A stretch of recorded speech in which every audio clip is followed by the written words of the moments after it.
देखो, सामान्य शब्दों में भक्त किसे कहते हैं? सत्संग प्रेमियों, जो भक्ति करता है उसको क्या कहते हैं? भक्त कहते हैं।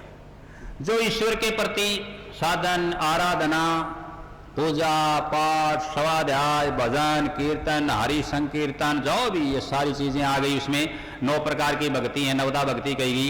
ये करने वाले को क्या कहते हैं? भगत कहते हैं। दूसरी चीज,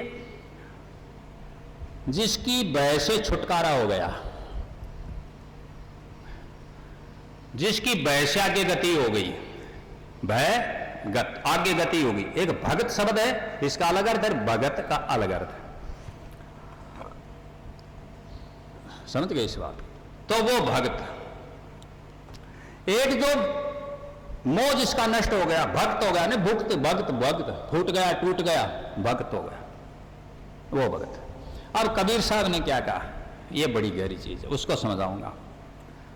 कबीर साहब बीजक में कहते हैं, भग भोगे भग उपजे, भग से बचा न कोई, कहे कबीर भग से बचा, भगत कहावे सोई।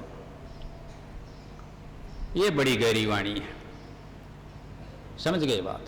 जिसने भग को भोग्या वो भग उपजा, भग से बचा ना कोई। क्यों? जन्म तो सभी का माता की योनि से होता है, गर्भ से तो पैदा हुए सारे उस योनि से आए, उसको भग कहते हैं योनि को। तो भग भोगे भग उपजे, इसलिए तो ये कहा कि गृह गुरु नहीं हो सकता, गृहस्थी ये सतगुरु नहीं हो सकता।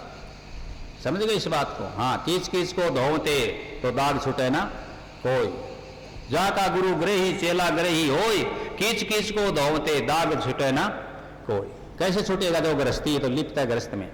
तो भग भोगे भग उपजे, भग से बचा न कोई, कबीर जो भग से बचा, भगत कहावे सोई। वह भगत है, सच्चे अर्थों में तो यही बात है।